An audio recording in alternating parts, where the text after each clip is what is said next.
Hello दोस्तों। आज के इस वीडियो में हम C++ के मदद से एक सिंपल कैलकुलेटर को बनाने जा रहे हैं। इस प्रोग्राम में हम स्विच केस के मदद से अपने दो नंबर के ऊपर बेसिक ऑपरेशन जैसे प्लस माइनस डिवाइड मल्टीप्लाई और मॉड्यूलो ऑपरेटर को के साथ ऑपरेशन को परफॉर्म करके देखेंगे। तो चलिए सबसे पहले हम प्रोग्राम को लिखते हैं। तो यहाँ पर मैंने लिखा hashtag include IO stream and then using name space std और यहाँ पर मैंने int main फंक्शन को बना लिया। और फिर हम प्रोग्राम के अंदर चलते हैं। प्रोग्राम के अंदर हमारे पास बस तीन चीज़ें हमें यूज़र से इनपुट करवानी है। पहला जो हो गया वो ऑपरेटर हो गया, जो ऑपरेटर हम दो ऑपरेंड्स के ऊपर यूज़ करेंगे और दो ऑपरेंड्स को यूज़ करना है। ऑपरेंड्स यानी कि वो वैल्यू होता है जिसके ऊपर हमें ऑपरेशन को परफॉर्म करना है।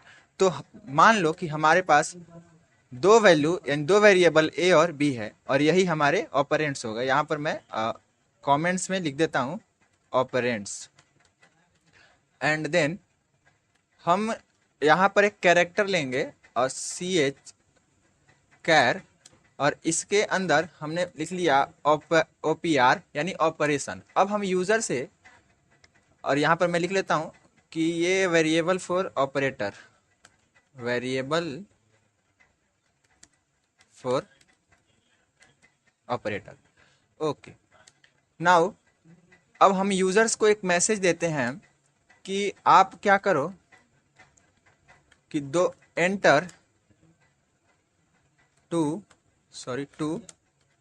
ऑपरेंड्स एंड इसके बाद हम दो वैल्यू को एंटर करवा लेते हैं। सी आउट हमारा जो है होता है वो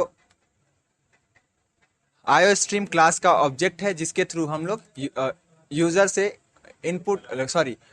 एक मैसेज देते हैं और यहाँ पर ये नहीं होगा, मैसेज देते हैं यानी मैसेज प्रिंट करवाते हैं और उस या फिर कोई भी चीज़ हम प्रिंट करवाने के लिए सी आउट का यूज़ करते हैं। और यहाँ सी इन के मदद से हम लोग दो वैल्यू ए और बी को एंटर करवा लेंगे। नाउ फिर से हम एक मैसेज देंगे सी आउट की मदद से, एंटर ऑपरेटर। और ऑपरेटर की वैल्यू जैसे हमारे ये plus then minus multiply divide and modulo operator, ये सारे हमारे ऑपरेटर्स के वैल्यू हो गए। और यहाँ पर फिर से सी इन की मदद से हम लोग ऑपरेटर का वैल्यू एंटर करवा लेंगे। अब फिर से हम यहाँ पर स्विच केस का यूज़ करेंगे और स्विच केस जो होता है वो सेम एज सी में जिस तरह से हम यूज़ करते हैं उसी तरह से यूज़ होता है। बस यहाँ पर कुछ चीज़ें जैसे सी आउट सी इन चेंज होती हैं, अदरवाइज सारी चीज़ें हमारे पास सी के जैसा ही होता है। तो यहाँ पर मैंने लिख लिया प्लस और यहाँ पर मैं सी आउट के थ्रू एक मैसेज भी दूंगा। तो यहाँ पर एडिशन इक्वल टू और यहाँ पर मैं लिख लेता हूँ a प्लस बी। तो इस तरह से हमारे पास क्या होगा कि दो नंबर का एडिशन प्रिंट होके आएगा। अब फिर से मेरे पास चार ऑपरेशन और भी बाकी हैं, जैसे सब्ट्रैक्शन का हो गया, मल्टीप्लिकेशन का हो गया, डिवीजन का हो गया। तो मैं यहाँ पर प्रिंट करता हूँ डायरेक्ट कॉपी पेस्ट करके, और आप भी यहाँ पर कॉपी पेस्ट कर सकते हो अगर आप VS कोड या कोई भी ऐसा आईडी यूज़ करते हो जो कॉपी पेस्ट को अलाउ करता है। तो जैसे अगर आप टर्बो पे यूज़ कर रहे हैं तो ये कॉपी पेस्ट नहीं होता, होने के लिए तो हो जाता है लेकिन थोड़ा सा डिफ़िकल्टी आती है। तो आप इसको यहाँ से VS कोड के थ्रू आसानी से कर सकते हो और मैं आपको रिकमेंड करता हूँ कि आप भी VS कोड को ही यूज़ करो। ये जो है हमारे पास इनबिल्ट सारी चीज़ें देती है। जैसे कोई भी चीज़ हमें परफॉर्म करना है तो ये हमें सजेस्ट भी करता है, तो काफ़ी अच्छा एक्सपीरियंस होता है इस पर। तो यहाँ पर आप मल्टीप्लिकेशन और ये हो गया डिवीज़न का साइन, और यहाँ पे मैं मैसेज भी लिख लेता हूँ डिवीज़न। आप मल्टीप्लिकेशन के जगह पे प्रोडक्ट भी लिख सकते हो, सेम चीज़ सेम बात होती है। और यहाँ पर मैं लिखता हूँ रिमाइंडर, क्योंकि मॉड्यूलो ऑपरेटर रिमाइंडर रिटर्न करता है तो यहाँ पर मैंने रिमाइंडर लिख लिया। और ये हमारे पास क्या, यहाँ पर मैं डिफ़ॉल्ट केस भी एक बनाता हूँ।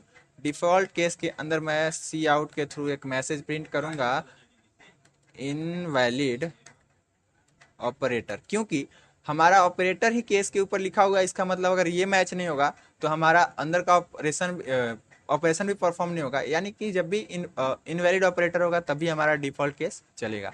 तो यहाँ पर मैंने ये मैसेज यूज़र के स्क्रीन पर प्रिंट करवाया। अब हम इस प्रोग्राम को रन करते हैं।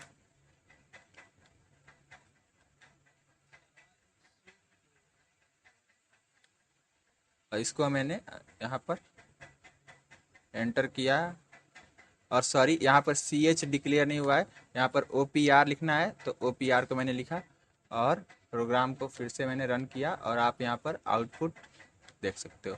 सबसे पहले हमसे हमारा जो प्रोग्राम है 2 ऑपरेंड्स को एंटर करने के लिए बोल रहा है। ऑपरेंड्स को मैंने 3 और 4 एंटर किया।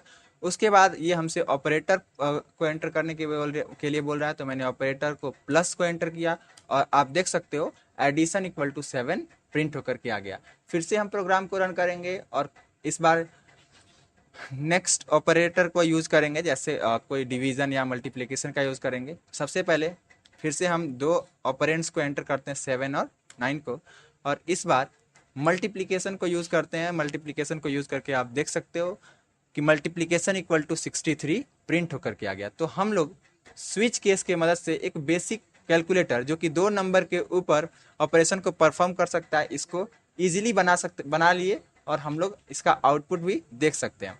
तो इस तरह से स्विच केस के मदद से हम लोग काफ़ी ईजिली प्रोग्राम को डिज़ाइन करके और छोटे छोटे ऑपरेशंस को परफॉर्म करवा सकते हैं।